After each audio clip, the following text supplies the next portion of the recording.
हमारे एमपी में बीजेपी की सरकार संविधान के हिसाब से नहीं बल्कि कुछ मनुवादी सोच रखने वाले लोगों के हिसाब से चल रही है। ये उस सरकार का शासनकाल है जो तरक्की की बात करते हैं। शिवराज जी की सरकार नंबर 1 पे पहुंच गई पूरे भारत में हमारे बुजुर्गों पे अत्याचार करने में। ये बीजेपी की सरकार इतनी बेशरम है कि जब इनकी गृह मंत्री से पूछा जाता है कि यहाँ पर इतना आतंक क्यों है, तो उनका जवाब आता है कि भाई यहाँ की पुलिस हर केस दर्ज करती है, इसलिए यहाँ पे क्राइम ज्यादा लगता है। जब बाबा साहब भीमराव अंबेडकर जी ने भारत का संविधान लिखा था तो वह एक समता मूलक समाज की स्थापना करना चाहते थे और बाबा साहब डॉक्टर भीमराव अंबेडकर जी ने लोकतंत्र की कुछ इस तरह व्याख्या की थी। ये अंग्रेजी में है, मैं पहले अंग्रेजी में बोलूंगा फिर हिंदी में इसका मतलब समझाऊंगा। A form and a method of government whereby revolutionary changes in the economic and social life of people are brought about without bloodshed. साथियों, बाबा साहब के विचारों का भारत कुछ इस तरह था। साथियों, जहां पर स्कूलों में बच्चों के बीच भेदभाव ना हो, ऐसा है बाबा साहब के विचारों का भारत। जहां पर महिलाओं पर अत्याचार ना हो, ऐसा है बाबा साहब के विचारों का भारत। जहां पर हर जाति और धर्म को बराबर का सम्मान मिले, ऐसा है बाबा साहब के विचारों का भारत। परंतु साथियों, हमारे एमपी में बीजेपी की सरकार संविधान के हिसाब से नहीं बल्कि कुछ मनुवादी सोच रखने वाले लोगों के हिसाब से चल रही है। साथियों, श्रीमती भारती कसडेकर जी और उनके परिवार के बारे में आप सभी जानते हैं कि किस तरह इनके परिवार के 5 सदस्यों की हत्या कर दी गई। परंतु साथियों, हैरानी की बात इन 5 लोगों की हत्या नहीं, हैरानी की बात तो यह है कि जब श्रीमती भारती जी 200 किलोमीटर पैदल चलकर अपने ही समाज के गवर्नर से मदद मांगने पहुंची तो गवर्नर साहब ने उनसे मिलने से ही इनकार कर दिया। जिस सरकार में अपने ही समाज के लोग मदद करने से इनकार कर दे, वो सरकार के बारे में मैं क्या ही कहूँ। साथियों, क्या इसी तरह की सरकार को आपने वोट करके सत्ता में लाने के लिए कहा था? जवाब दीजिए साथियों, क्या ऐसी सरकार को हक है सत्ता में बैठने का जो अपने समाज की मदद ना कर सके? साथियों, आपने रामजी लाल अहिरवार जी का भी नाम सुना होगा। जी साथियों, मैं उन्हीं रामजी लाल अहिरवार जी की बात कर रहा हूं जिनकी 2 मनुवादी सोच रखने वालों ने पीट पीट कर हत्या कर दी सिर्फ इस बात पर कि उन्होंने उन्हें सिगरेट के लिए माचिस नहीं दी। साथियों, ये उस सरकार का शासनकाल है जो तरक्की की बात करते हैं, जो दावा ठोकते हैं कि हमने भारत को पहला पिछड़े समाज से प्रधानमंत्री दिया। क्या उस भारत के प्रधानमंत्री के उस प्रधानमंत्री के भारत में ऐसा शासनकाल चल रहा है जहां पे हमारे समाज के इस व्यक्ति को एक माचिस की तिल्ली ना देने पर मार मार के हत्या कर दी जाए? बताइए साथियों, ऐसा है क्या ये भारत? साथियों, अभी 4 दिन पहले की बात है। आप सब ने सुना होगा कि किस तरह एक 15 साल की बच्ची का बलात्कार कर उस उज्जैन की सड़कों पर फेंक दिया मरने के लिए।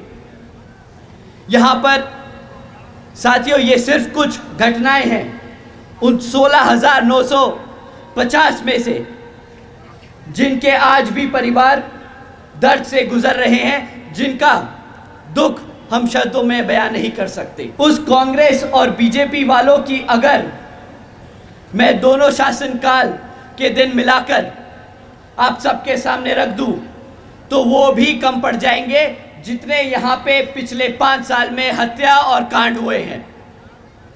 पर अब और नहीं साथियों, अब कमलनाथ जी और शिवराज जी को ना हम भूलने देंगे और ना हम उन्हें कभी बता देंगे।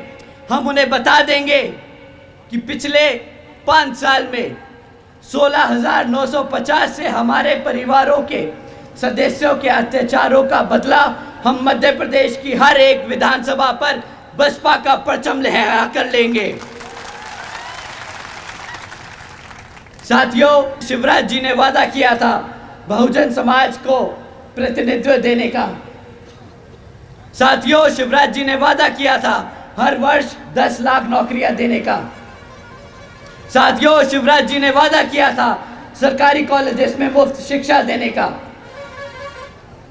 साथियों, आज मैं आप सबसे पूछता हूं, क्या उनमें से कोई भी वादा पूरा हुआ?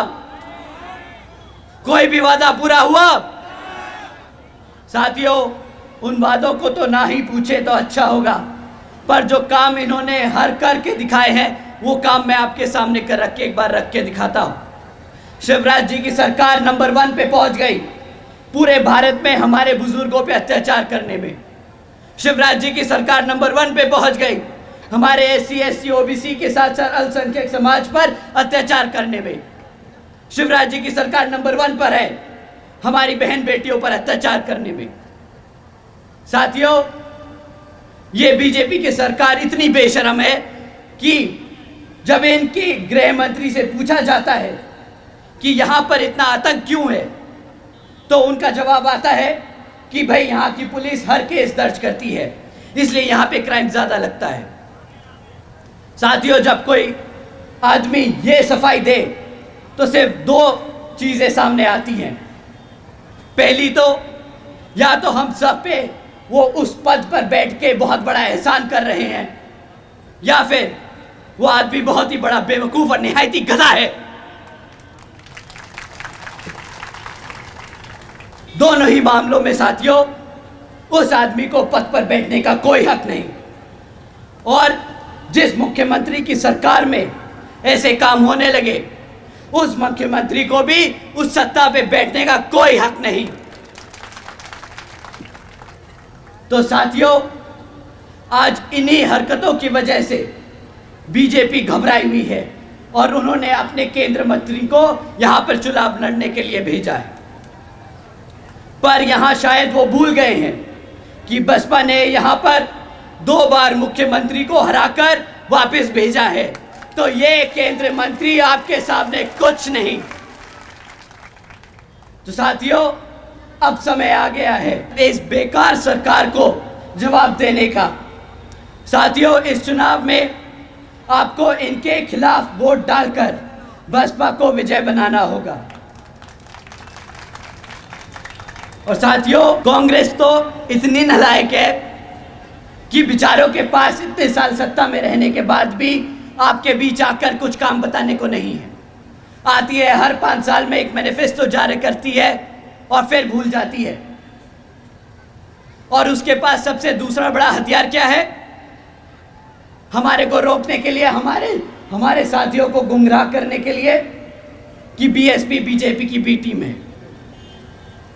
वो ज्यादा से ज्यादा बस यही बोल सकते हैं। साथियों, ये आपको गुमराह करने के हथकंडे हैं और कुछ नहीं। इनके इस हथकंडों से आपको घबराना नहीं और आपको बिखरना नहीं। सरकार से वो बेचारे घबराते हैं। वो घबराते हैं इस बात से कि अगर बीएसपी सरकार में आ गई तो यहाँ पर भी हमारे SC ST OBC एवं अल्पसंख्यक समाज के साथ साथ सर्व समाज में से गरीबों और कमजोरों वर्ग की भी उसी तरह इज्जत और सम्मान से के साथ जीवन व्यापन हो पाएगा जिस तरह से यूपी में पिछले 5 साल में रहा जब बहन जी का शासनकाल था।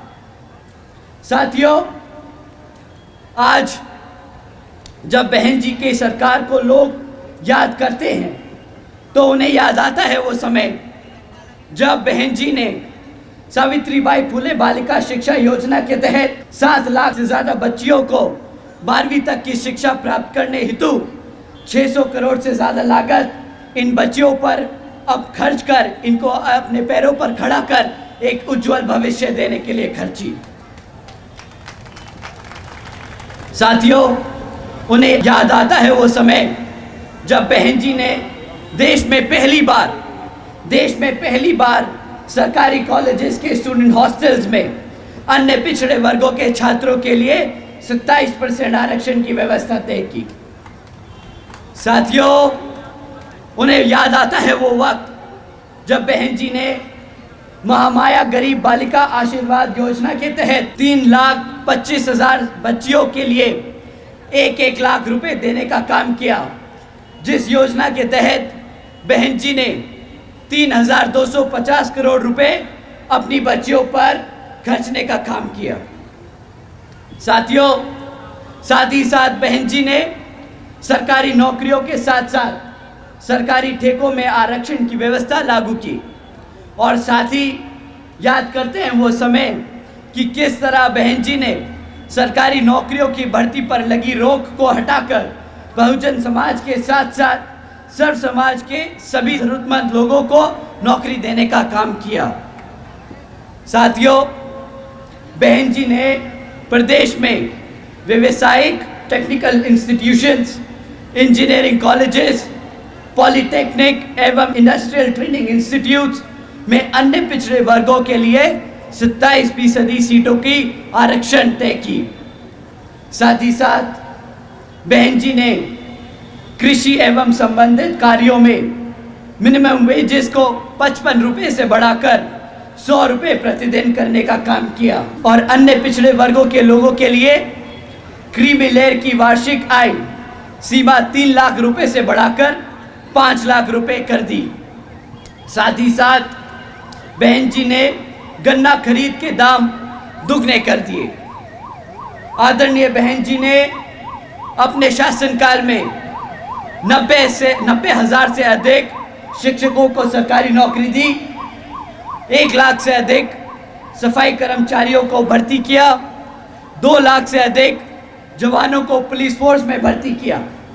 और साथियों, बहन जी ने काम अपने 5 साल के शासनकाल में इस कदर किए ताकि हमारे समाज के लोगों को अपना प्रदेश छोड़कर जाने की जरूरत ना पड़े।